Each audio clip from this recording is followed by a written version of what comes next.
चलिए बच्चों, तो मेरे कुछ विद्यार्थियों का जो है वो डाउट रहा था और उन्होंने पूछा भी कि सर वैद्युत विभव का व्यंजक जो है वो कैसे प्राप्त किया जाएगा। तो बच्चों, वैद्युत विभव का व्यंजक अगर प्राप्त करना है तो आपको सबसे पहले वैद्युत विभव का परिभाषा याद होना चाहिए। और वैद्युत विभव का परिभाषा कुछ इस प्रकार है, जो कि मैंने क्लास में भी बताया था और अभी फिलहाल मैं फिर से बता रहा हूं और उम्मीद करता हूं कि आपको बेहतरीन ढंग से समझ में आएगा। और उससे पहले मेरा अभिवादन स्वीकार करें। मैं धीरज सर, जो कि अभी फिलहाल फिजिक्स पढ़ा रहा हूं और उम्मीद करता हूं कि ये फिजिक्स का क्लास ऐसा मैं शूट करूं, ऐसा पढ़ाऊं कि जितने भी विद्यार्थी मुझसे जुड़े हुए हैं उनको बेहतरीन ढंग से यह समझ में आ जाए कि वैद्युत विभव होता क्या है।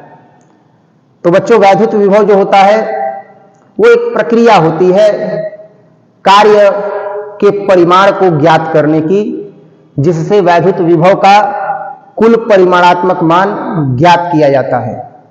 मतलब कहा जाता है परिभाषा के अनुकूलतः कि यदि कोई परीक्षण आवेश है जो अनंत पर स्थित है और उसे वैद्युत क्षेत्र के किसी निर्दिष्ट बिंदु तक अगर स्थापित किया जाए तो अनंत से वैद्युत क्षेत्र के उस निर्दिष्ट बिंदु तक स्थापित करने में किए गए कार्य के परिमाणात्मक मान को ही वैद्युत विभव कहते हैं। अर्थात दूसरे शब्दों में हम यह कह सकते हैं बच्चों कि वैद्युत विभव किए गए कार्य का कुल परिमाणात्मक मान होता है, जो अनंत से किसी परीक्षण आवेश को वैद्युत क्षेत्र के निर्दिष्ट बिंदु तक स्थापित करने में किया जाता है।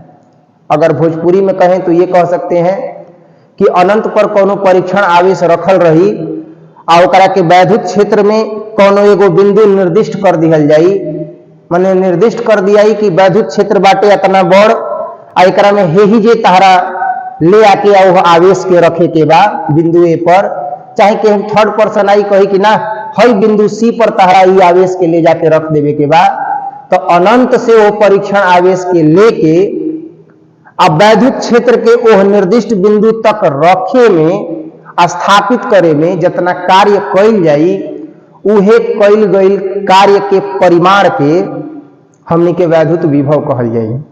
उम्मीद कर रहे हैं कि आपको वैद्युत विभव का परिभाषा बड़े अच्छे से समझ में आ गया होगा।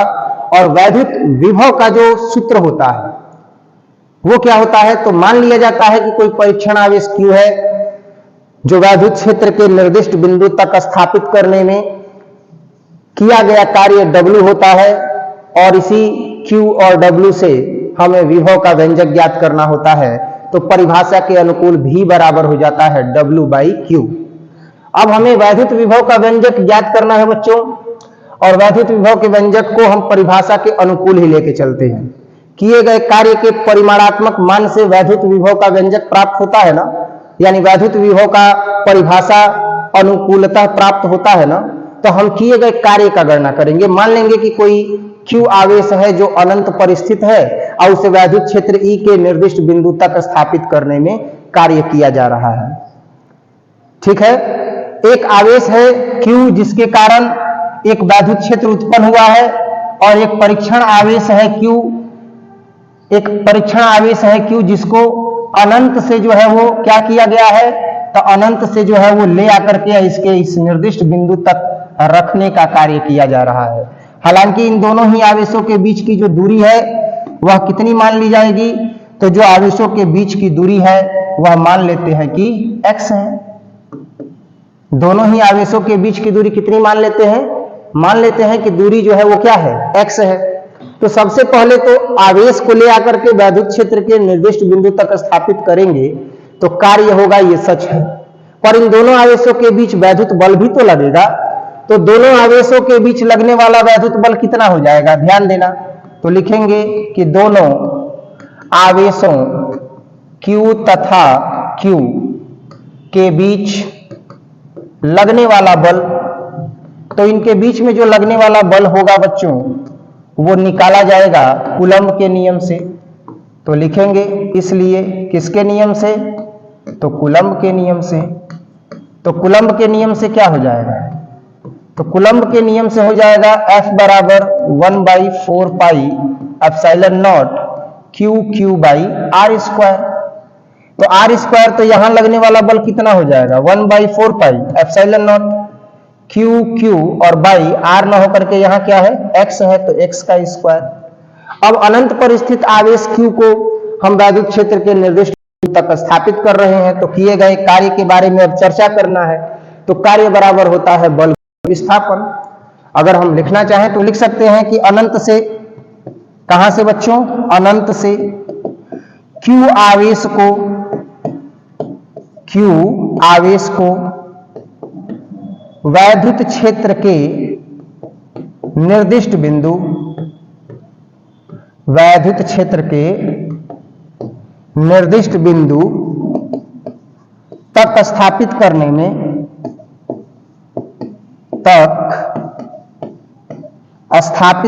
में,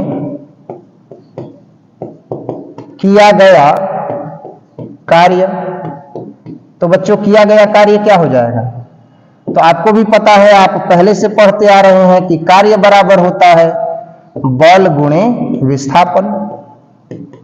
तो अब आप बताइए कि बल कितना लग रहा है F, अब विस्थापन कितना हो रहा है, तो विस्थापन तो ज्यादा हो रहा है ना, अनंत से लेकर के आ रहे हैं, तो दूरी कितना है पता है, नहीं पता है। तो मान लेते हैं कि विस्थापन जो है वह कितना है, तब विस्थापन जो है वह x है। कितना है, x है। किया गया कार्य W है। लेकिन क्या अनंत से किया गया कार्य, अनंत से उस आवेश को ले आकर के वैद्युत क्षेत्र के निर्दिष्ट बिंदु तक रखने में किया गया कार्य एक ही बार संपन्न हो जाएगा? पहले अल्पतम कार्य होगा ना जी। हम कह रहे हैं कि गाड़ी पर कोई सामान रखा रहता है और घर में ले जाना रहता है, भारी रहता है, तो हम क्या करते हैं, उठाते हैं, रखते हैं, फिर लेकर के जाते हैं, कुछ दूर तक रखते हैं, फिर लेके जाते हैं, कुछ दूर तक रखते हैं, गंतव्य तक बढ़िया से रख देते हैं। तो ये कार्य आप कैसे कल्पना कर सकते हैं कि एक ही बार हो जाएगा?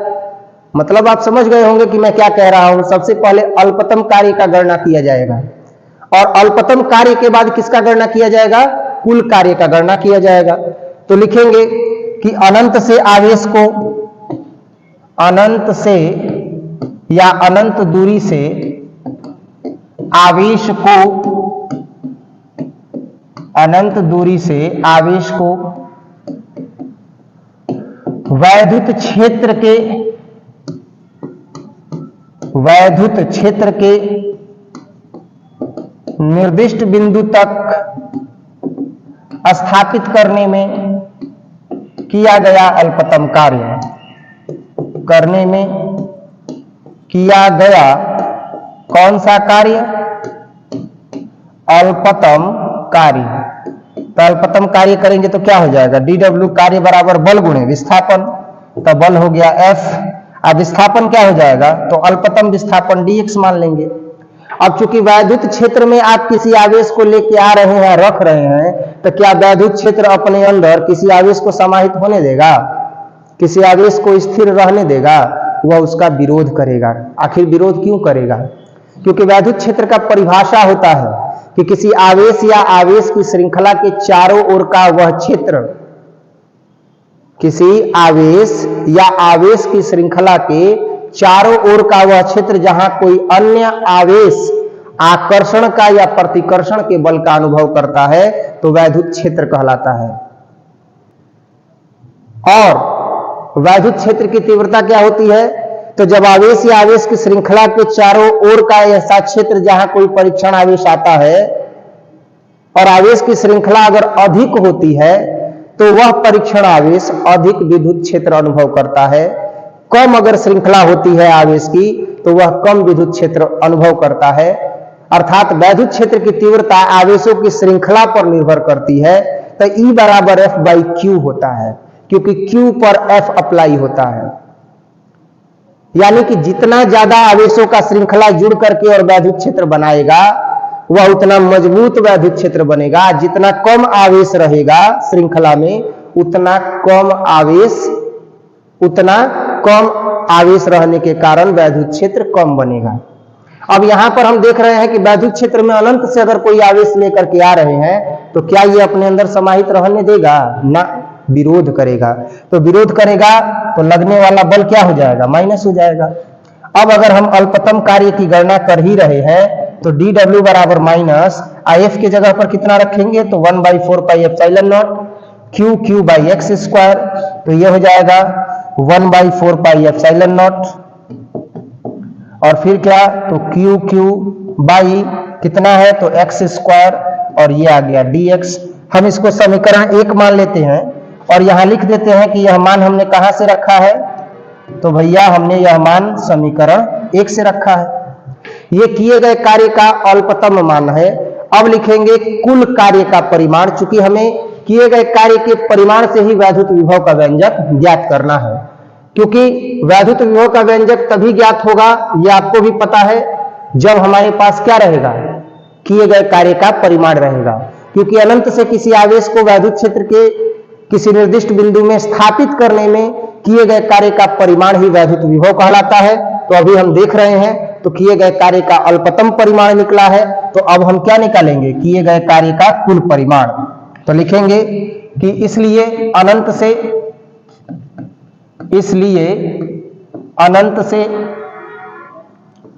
वैद्युत क्षेत्र के निर्दिष्ट बिंदु, वैद्युत क्षेत्र के अंदर निर्दिष्ट बिंदु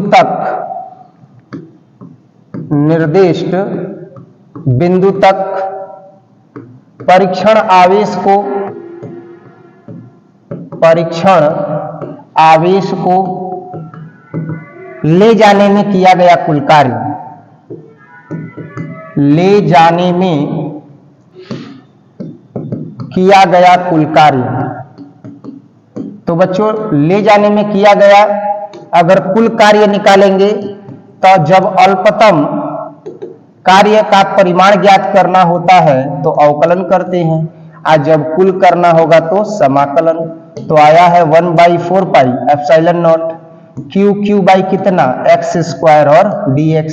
तो कहां से कहां तक लेके आ रहे हैं उसको, परीक्षण आवेश को अनंत से लेकर के आ रहे हैं, कहां, वैद्युत क्षेत्र तक, यानी अनंत से लेकर के आ रहे हैं, इन्फिनिटी से लेकर के आ रहे हैं, कहां तक, आर दूरी तक, कहां तक, आर दूरी तक।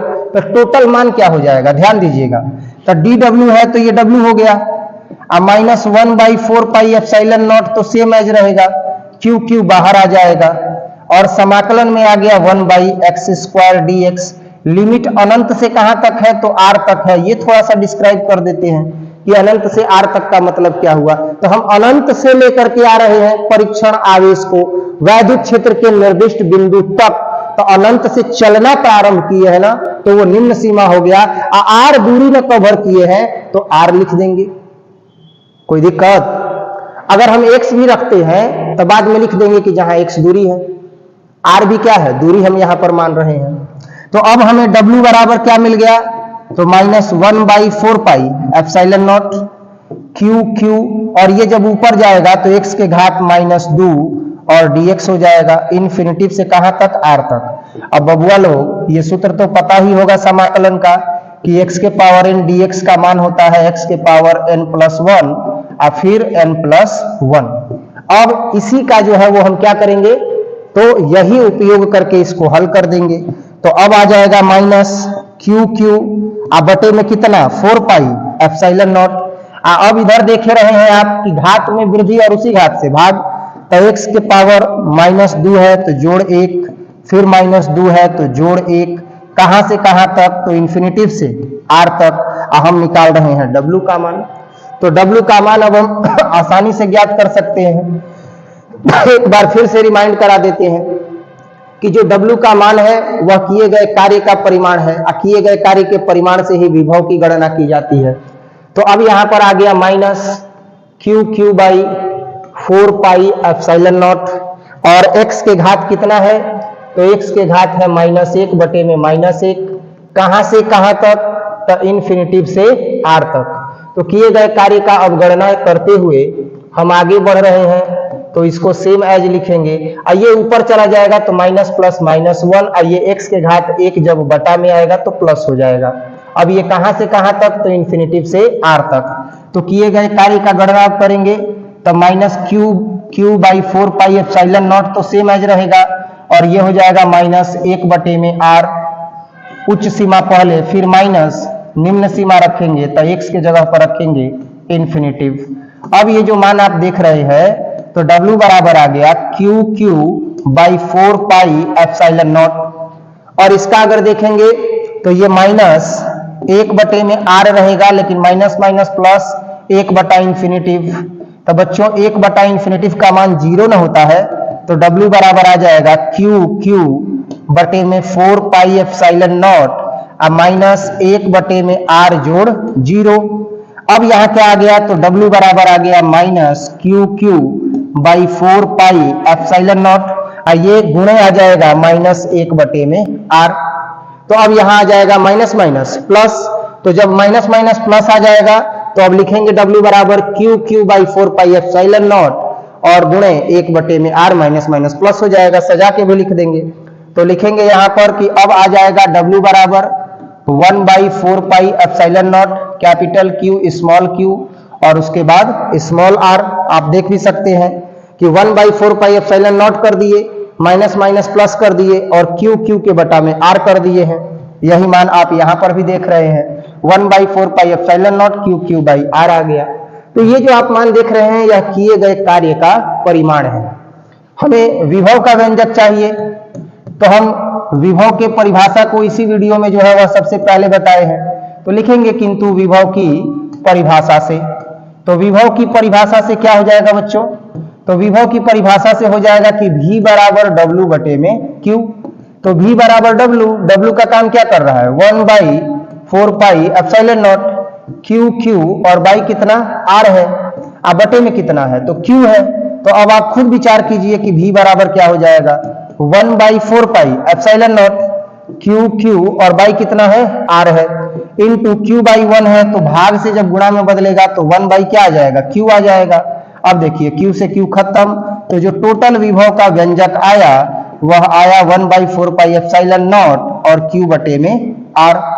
अब आप जो ये व्यंजक देख रहे हैं यही वह व्यंजक है जो अनंत से किसी परीक्षण आवेश को वैद्युत क्षेत्र के निर्दिष्ट बिंदु तक स्थापित करने में किए गए कार्यात्मक परिमाण को विभव कहा जाता है, उसका सटीक व्याख्या करता है।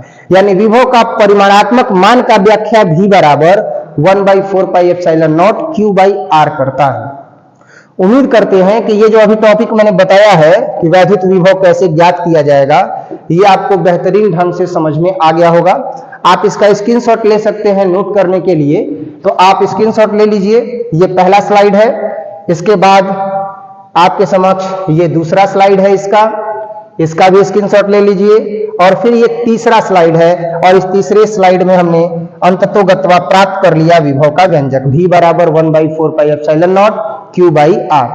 इसी तरह से फिजिक्स पढ़ने के लिए 11th क्लास में, 12th क्लास में आप हमारे इस YouTube चैनल को स्नेह दे सकते हैं, प्रेम दे सकते हैं। और अगर वीडियो अच्छा लगा हो तो जरूर वीडियो को लाइक करें और अपने दोस्तों को भी जरूर शेयर करें।